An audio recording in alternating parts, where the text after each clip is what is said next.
जय हिंद। तो चलिए, स्वागत है आप सभी का एक बार फिर से एग्ज़ाम ओरिएंटेड में। तो शुरू करते हैं आज का हम अपना सेशन। और आज हम लोग पढ़ेंगे वैदिक सभ्यता के बारे में। ठीक है, चलिए देखिए। वैदिक काल का विभाजन दो भागों में हुआ है। ऋग्वैदिक काल जो 1500 से 1000 ईसा पूर्व, और उत्तर वैदिक काल 1000 से 600 ईसा पूर्व में किया गया है। ठीक है, वैदिक काल को कितने भाग में बांटेंगे? दो भाग में, ऋग्वैदिक काल और उत्तर वैदिक काल। ठीक है, चलिए। आर्य सर्वप्रथम पंजाब एवं अफगानिस्तान में बसे। ठीक है, मैक्स मुलर ने आर्यों का मूल निवास स्थान मध्य एशिया को माना है। मध्य एशिया को कौन मूल निवास स्थान आर्यों का माना है? Max Muller. आर्यों द्वारा निर्मित सभ्यता वैदिक सभ्यता कहलाई। यह एक ग्रामीण सभ्यता थी। ठीक है, और आर्यों की भाषा क्या थी? संस्कृत थी। ठीक, चलिए। आर्य शब्द भाषा समूह को इंगित करता है। ठीक, आर्यों के प्रशासनिक इकाई आरोही क्रम से इन 5 भागों में बटा हुआ था। कौन कौन? कुल, ग्राम, विष, जन, राष्ट्र। ठीक है, इसको याद रखिएगा। प्रशासनिक इकाई जो है वो आरोही क्रम में 5 भागों में बटा हुआ था, जिसको बोलते थे कुल, ग्राम, विष, जन और राष्ट्र।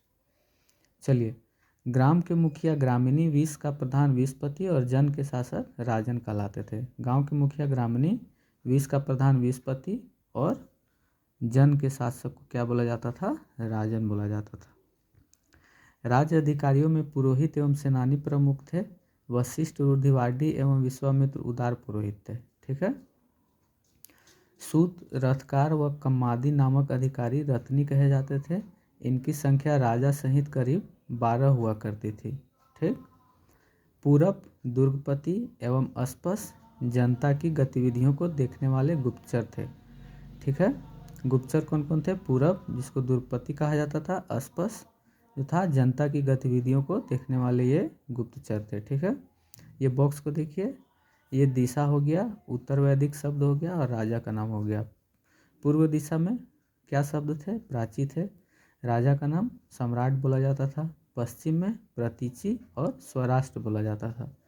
उत्तर उत्तर में क्या बोला जाता था? उदीची, और राजा का नाम विराट। ठीक है, मध्य में राजा का नाम राजा, और दक्षिण में राजा को भोज कहा जाता था। ठीक, चलिए। वाजपति गोचर भूमि का अधिकारी होता था। देखिए, ये सब आते हैं एग्जाम में, तो इसको ध्यान से देखिएगा। गोचर भूमि का अधिकारी वाजपति कहलाता था। अपराधियों को पकड़ने का कार्य कौन करता था? उग्र करता था। ठीक है, ऋग्वेद में किसी तरह के न्यायाधिकारी का उल्लेख नहीं है।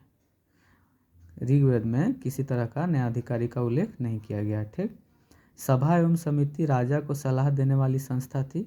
सभा श्रेष्ठ एवं संभ्रांत लोगों की संस्था थी, जबकि समिति सामान्य जनता का प्रतिनिधित्व करती थी। सभा जो था ये श्रेष्ठ और उच्च लोगों के लिए संस्था बनाया गया था, और समिति सामान्य जनता के लिए प्रतिनिधित्व करती थी। इसके अध्यक्ष को ईशान कहा जाता था। स्त्रियां सभा एवं समितियों में भाग ले सकती थी। स्त्रियां जो थी वो सभा और समितियां दोनों में भाग ले सकती थी। ठीक है, युद्ध में कबीले का नेतृत्व राजा करता था। युद्ध के लिए गविष्टि शब्द का प्रयोग किया गया है।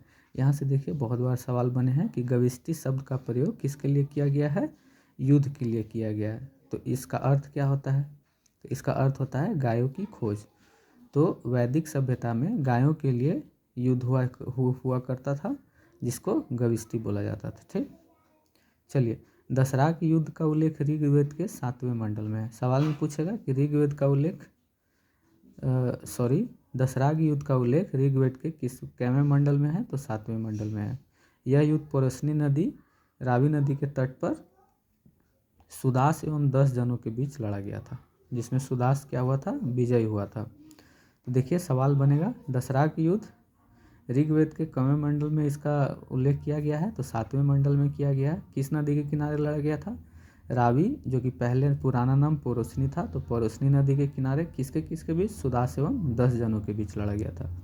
इसमें विजय कौन हुआ था? सुदास इसमें विजय हुआ था। ठीक है, चलिए। यहाँ देखिए, उपनिषदों की कुल संख्या कितना है? 108 उपनिषद हैं। महापुराण 18 और वेदांग की संख्या 6 है। वेदांग के बारे में हम लोग पीछे पढ़े थे। ठीक है, चलो, ऋग्वैदिक समाज 4 वर्णों में विभक्त था और ये वर्ण थे ब्राह्मण, क्षत्रिय, वैश्य और शूद्र। यह विभाजन व्यवसाय पर आधारित था। ऋग्वेद के 10वें मंडल के पुरुष सूक्त में चतुर्वर्णों का उल्लेख मिलता है। देखिए, चतुर्वर्णों का उल्लेख किस में मिलता है? तो ऋग्वेद के 10वें मंडल के पुरुष सूक्त में मिलता है। 7वें मंडल में किसका उल्लेख मिलता है? दशराग युद्ध का उल्लेख मिलता है। इसमें कहा गया है कि ब्राह्मण परम पुरुष के मुख से, ब्राह्मण जो है परम पुरुष के मुख से, क्षत्रिय जो है, देखिए, क्षत्रिय परम पुरुष के भुजाओं से और वैश्य उनकी जांघाओं से एवं शूद्र उनके पैरों से उत्पन्न हुए हैं। ठीक है, चलिए आगे देखिए। आर्यों का समाज पितृ प्रधान था। सिंधु सभ्यता कैसा समाज था? मातृ प्रधान था। और आर्यों का समाज पितृ प्रधान था। मातृ सत्तात्मक बोला जाता था सिंधु सभ्यता को, उसी तरह से पितृ सत्तात्मक हम बोल सकते हैं कि आर्यों का समाज था। ठीक, समाज की सबसे छोटी इकाई परिवार या कुल थी, जिसका मुखिया पिता होता था, जिसे कुलुप कहा जाता था। ठीक है, चलिए, स्त्रियां इस काल में अपने पति के साथ यज्ञ कार्य में भाग लेती थी। बाल विवाह एवं प्रथा प्रथा का प्रचलन नहीं था। बाल विवाह का प्रथा प्रथा का प्रचलन वैदिक सभ्यता में नहीं था। ठीक, विधवा अपने मृतक पति के छोटे भाई से विवाह कर सकती थी। ठीक है, स्त्रियां शिक्षा ग्रहण करती थी। ऋग्वेद में देखिए, लोपामुद्रा, घोषा, सिक्ता, आपला और विश्वास जैसी विदुषी स्त्रियों का वर्णन है। लोपामुद्रा का नाम बहुत फेमस है। ठीक है, तो ये ऋग्वेद में लोपामुद्रा का उल्लेख किया गया है। गार्गी ने याज्ञवल्क्य को वाद विवाद की चुनौती दी थी। कौन? गार्गी एक महिला थी, वो याज्ञवल्क्य को वाद विवाद की चुनौती दी थी। ऋग्वेद में जो भी स्त्रियां थी वो बहुत पढ़ी लिखी और बहुत विदुषी